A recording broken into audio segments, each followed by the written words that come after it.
বন্ধুরা, আজ আমি মটন বিরিয়ানি রান্না করব। তার জন্য 8 পিস মটন নিয়ে আসা হয়েছে।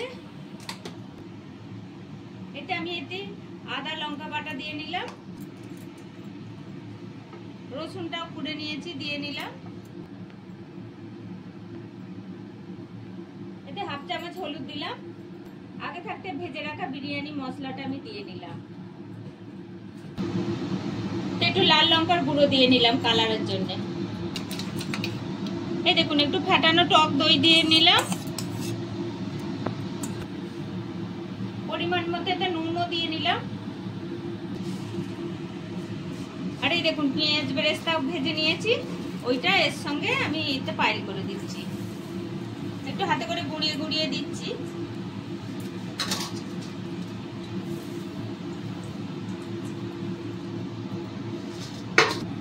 এই দেখুন, পেঁয়াজটা ভেজেছিলাম বেরেস্তা করার জন্য, ওই তেলই একটু দিচ্ছি, এতে খুব সুন্দর টেস্ট আসবে। এবার এটাকে সুন্দর করে মাখিয়ে নেব।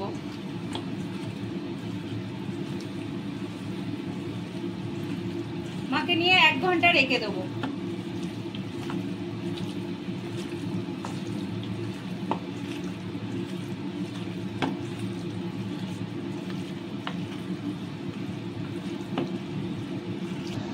এটা আমি একটু ধনে পাতা কুচি দিয়ে নিচ্ছি।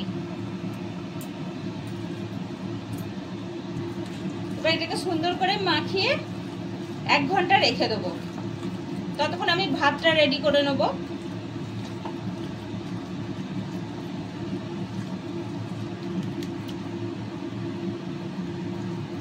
দেখছেন, এটা সুন্দর করে মাখিয়ে নিলাম। এবার রেখে দেবো। এটা এবার আমি 1 ঘন্টা চাপা দিয়ে রেখে দিচ্ছি। এই দেখুন, জলটা গরমে বসিয়ে দিয়েছি। এবার এতে আমি একটু সাদা তেল দিয়ে নিচ্ছি। এতে আমি একটা লেবুর রস দিচ্ছি।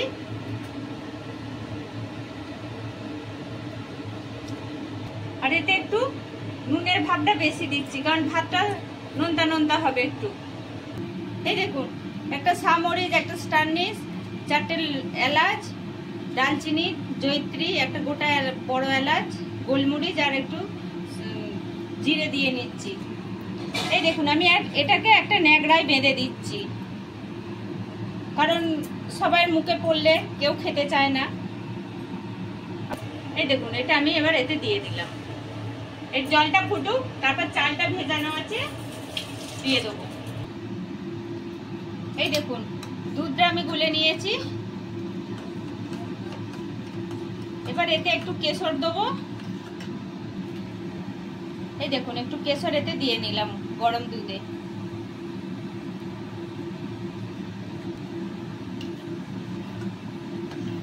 এবার এটাকে দিয়ে রাখছি, তাহলে কালারটা এসে যাবে।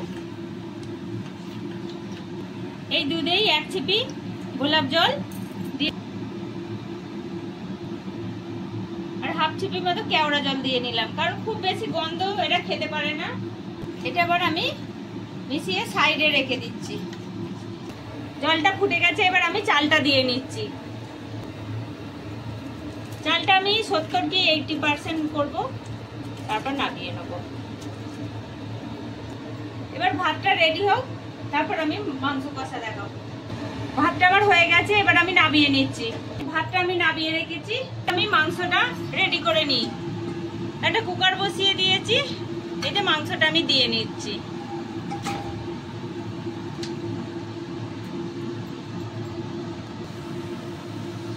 এই দেখুন, আলুগুলোও দিয়ে নিয়েছি, এর সঙ্গে একসঙ্গে কষা হবে। আর এই মশলাটাও ধুয়ে একটু দিয়ে দিলাম। এই দেখুন, একটু লো ফ্লেমে ঢেকে ঢেকে আমি কষবো মশলাটা।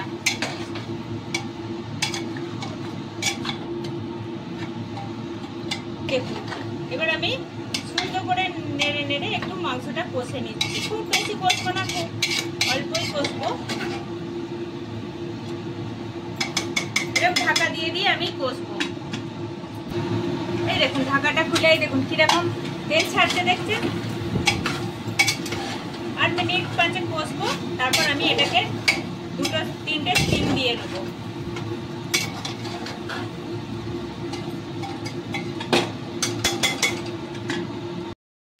এই এই দেখুন মশলাটা থেকে আমার তেল ছেড়ে দিয়েছে। এইবার আমি খুব সামান্য জল দিয়ে এটাকে স্টিম দেবো,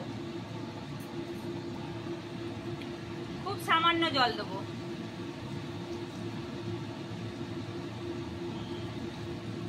এই দেখুন আর জল দেবো না। এবার আমি এটাকে দুটো স্টিম দিয়ে নিচ্ছি। বন্ধুরা মাংসটা আমি এইরকম ভাবে রেডি করে নিয়েছি। এইবার আমি দমে দেবার জন্য রেডি করব। এই দেখুন বন্ধুরা মাংসটা আমি দিয়ে নিচ্ছি আগে।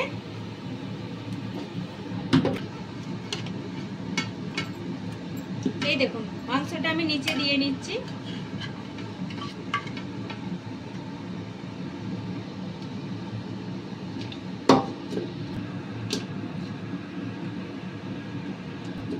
এই দেখুন মাংসটা দিয়ে নিলাম সবটাই। এই দেখুন খুব সামান্য কাই দিয়ে দিলাম এতে। এবার আমি ভাত দেবো।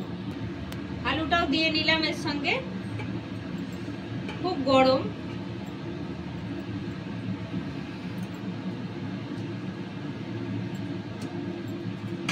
এবার আমি এতে ভাত দিয়ে নিচ্ছি।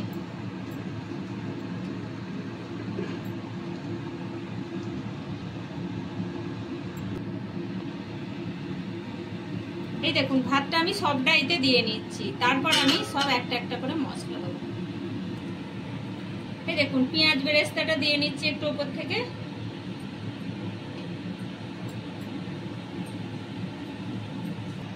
এই দেখুন বিরিয়ানি মশলাটাও একটু উপর থেকে ছড়িয়ে দিচ্ছি।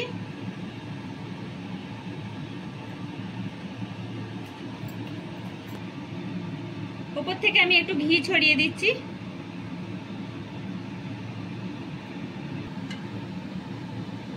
এই দেখুন এই মাংসের যে কাইটা রেখে দিয়েছিলাম সেটাও একটুখানি দিচ্ছি উপর থেকে।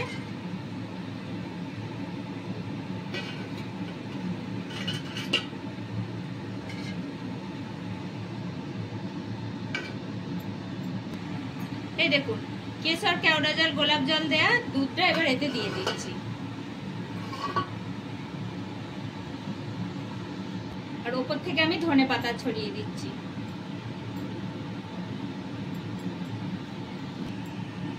এই দেখুন চেরা 4টে কাঁচা লঙ্কা এর ভিতর ঢুকিয়ে দিচ্ছি।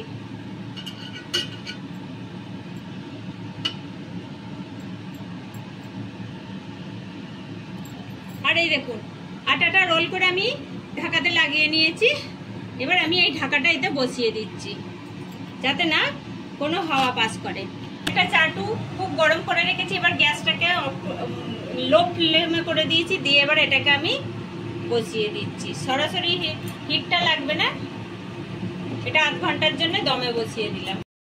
এই দেখুন 20 মিনিট পর আমি গ্যাসটা অফ করে রেখেছিলাম। আরো 20 মিনিট বসানো ছিল। এবার আমি এটা নামিয়ে দেখছি কিরকম তৈরি হয়েছে।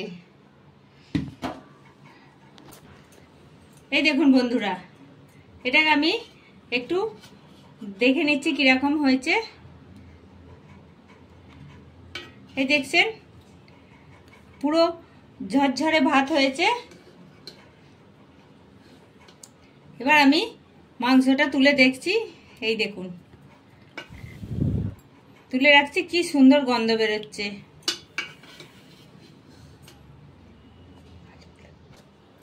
যদি এরকম বাড়িতে সহজ পদ্ধতিতে বিরিয়ানি তৈরি করেন দেখতে খেতে খুব সুন্দর হয়। আর যদি আপনাদের দেখতে ভালো লাগে তাহলে একটা লাইক করবেন, শেয়ার করবেন, কমেন্ট করবেন, সবাই মিলে সাবস্ক্রাইব করবেন।